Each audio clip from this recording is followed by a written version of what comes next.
Selamat pagi teman-teman, perkenalkan kami dari tim penyaji kelompok 11 dengan materi penyelesaian pemeriksaan.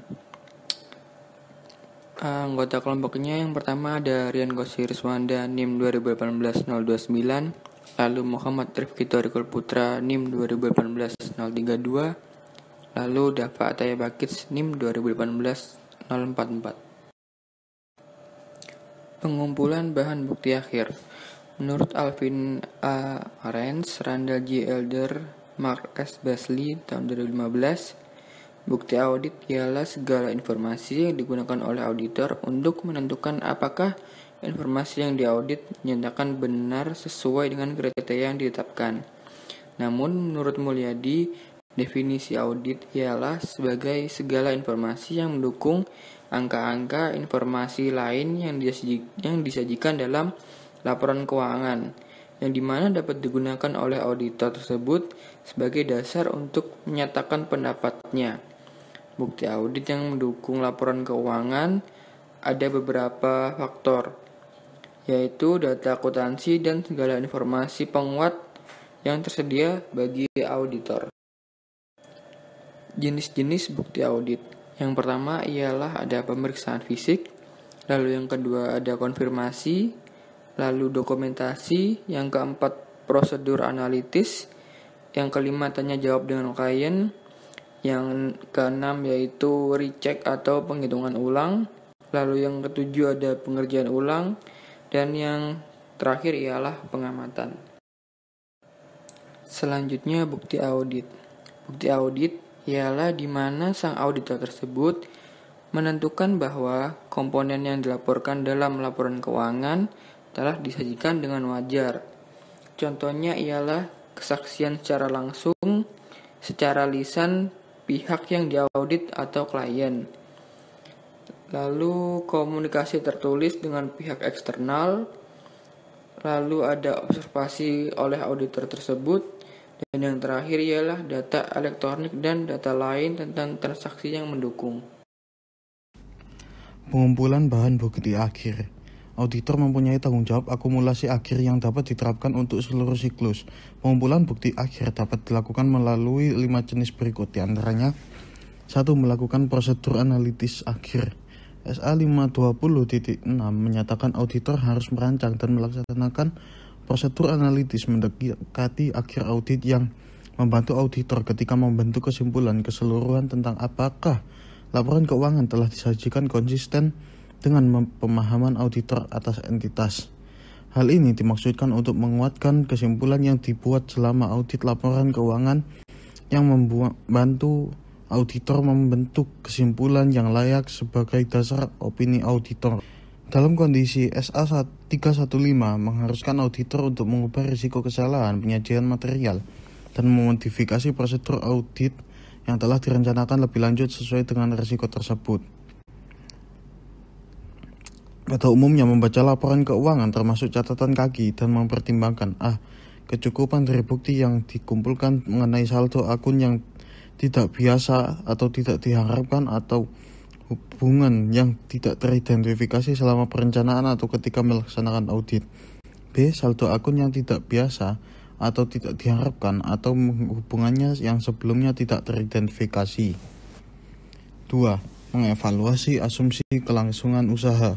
SA 570 mengatur tanggung jawab auditor dalam audit atas laporan keuangan yang berkaitan dengan penggunaan asumsi kelangsungan usaha oleh manajemen dalam penyusunan laporan keuangan.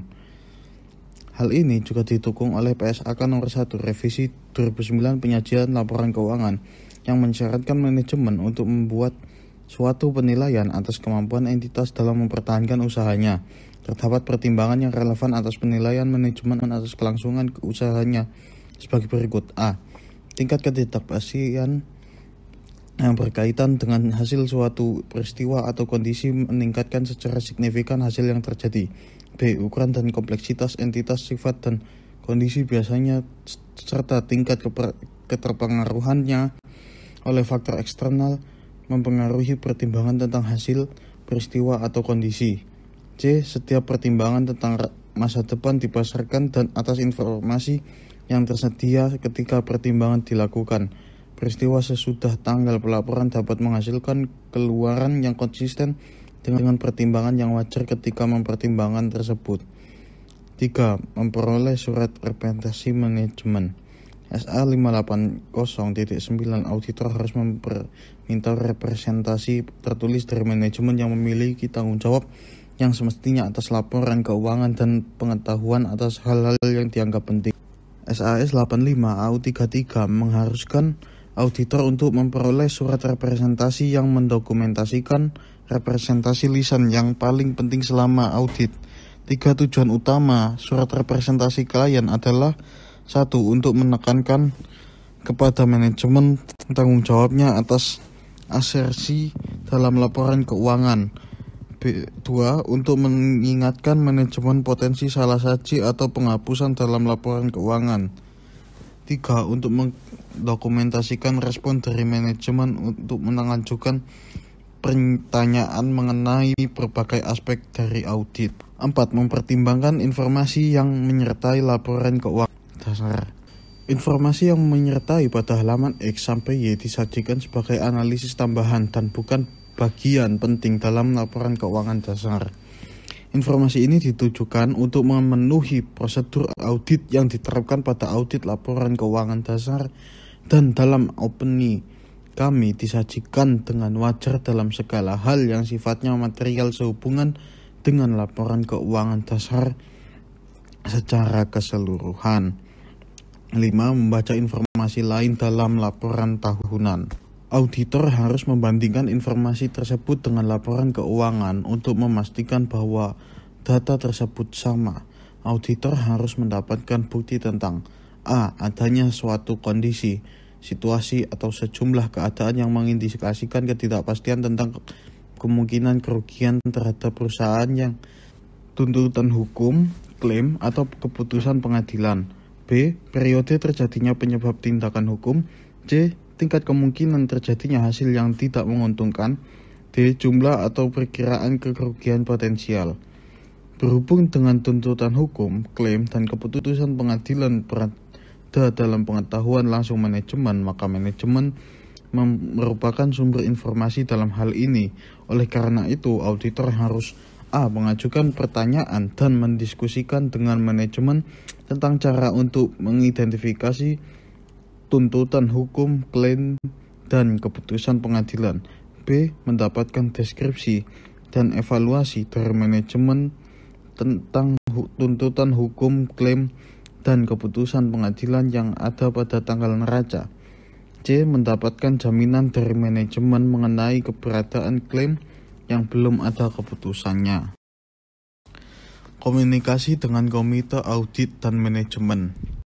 Menurut PSA nomor 48, mewajibkan auditor untuk mengkomunikasikan hal-hal tertentu yang berhubungan dengan pelaksanaan audit kepada orang-orang yang memiliki tanggung jawab terhadap kelalaian dalam proses pelaporan keuangan. Biasanya tanggung jawab ini dibebankan kepada suatu komite audit dari Dewan Komisaris atau kepada suatu kelompok tertentu yang memiliki otoritas setara seperti misalnya komite keuangan. Komunikasi bisa secara lisan atau tertulis dan hal itu bisa dilakukan selama audit berlangsung atau setelah audit berakhir. Apabila komunikasi dilakukan secara tertulis, maka laporan harus menyebutkan bahwa laporan itu diperuntukkan bagi komite audit atau dewan komisaris dan manajemen jika dipandang perlu. SA 380.06 menyebutkan bahwa komunikasi dengan komite audit meliputi hal-hal berikut. 1. Tanggung jawab auditor berdasarkan standar auditing yang diterapkan Ikatan Akuntan Indonesia. 2. Kebijakan akuntansi signifikan. 3. Pertimbangan auditor tentang kualitas prinsip akuntansi yang diterapkan perusahaan klien. 4. Pertimbangan manajemen dan estimasi akuntansi. 5. Penyesuaian audit signifikan. 6. Ketidaksepakatan dengan manajemen. 7. Konsultasi dengan akuntan lain. 8. Isu besar yang dibicarakan dalam manajemen sebelum keputusan mempertahankan auditor. 9. Kesulitan yang dijumpai dalam pelaksanaan audit. Selain itu, seperti telah ditemukan di atas, Auditor harus mengkomunikasikan kondisi-kondisi yang dapat dilaporkan dalam struktur pengendalian intern perusahaan kepada komite audit. Setelah audit selesai, beberapa komunikasi yang potensial dari auditor dapat dikirimkan kepada komite-komite audit atau pihak lain yang berhak, termasuk komunikasi tentang kecurangan dan tindakan ilegal yang terdeteksi, defisiensi pengendalian internal, komunikasi lain dengan komite audit, dan surat manajemen.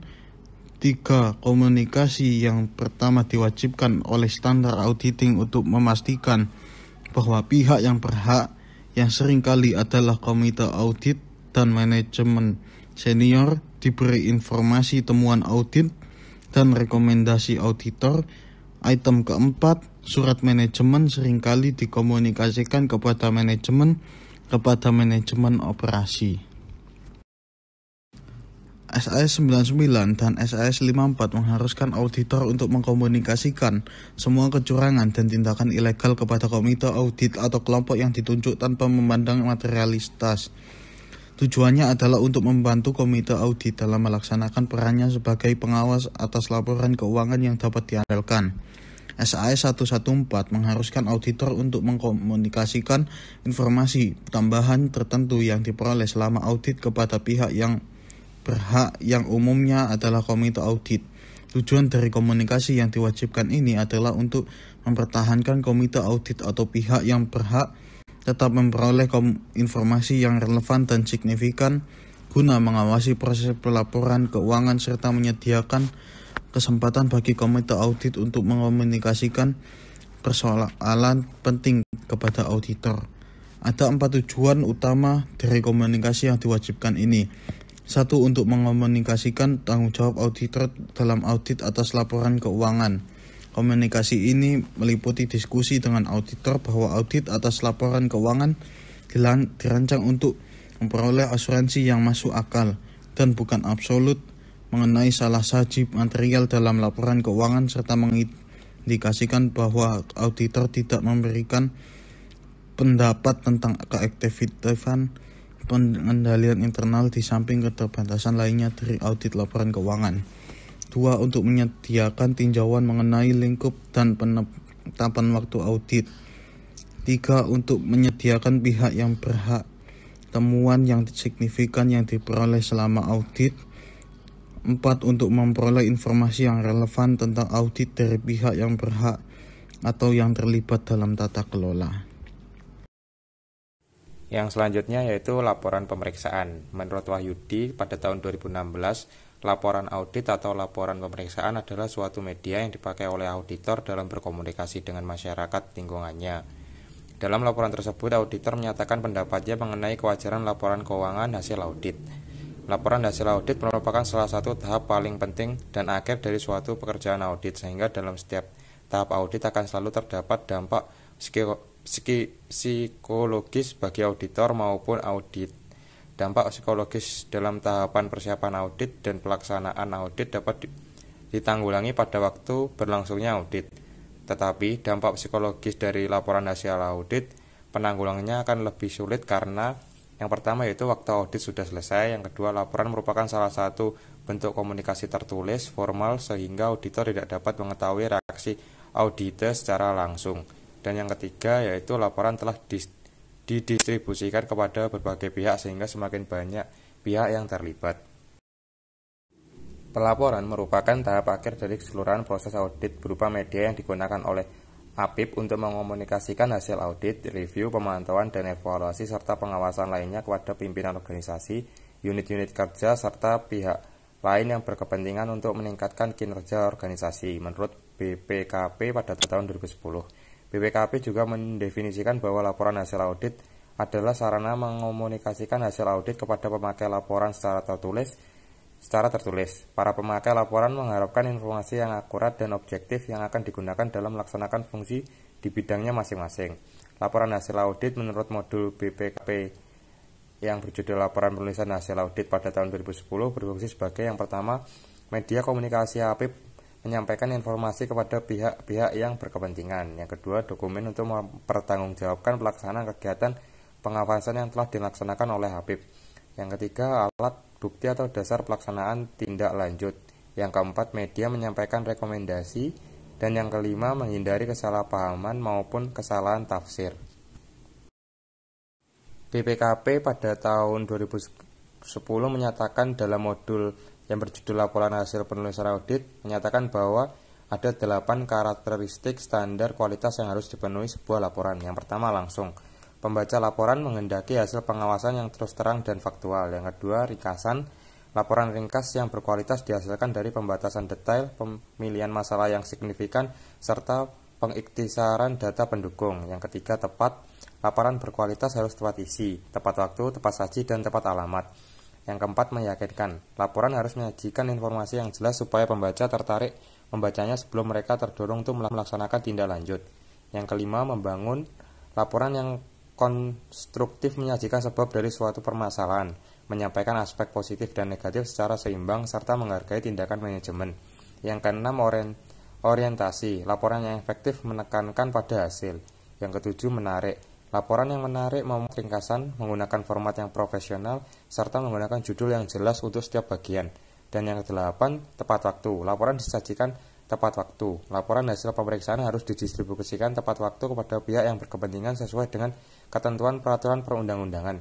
Namun, dalam hal yang diperiksa merupakan rahasia negara, maka untuk tujuan keamanan atau dilarang disampaikan kepada pihak-pihak tertentu atas dasar ketentuan peraturan perundang-undangan yang berlaku. Pemeriksaan dapat membatasi pendistribusian laporan hasil pemeriksaan tersebut.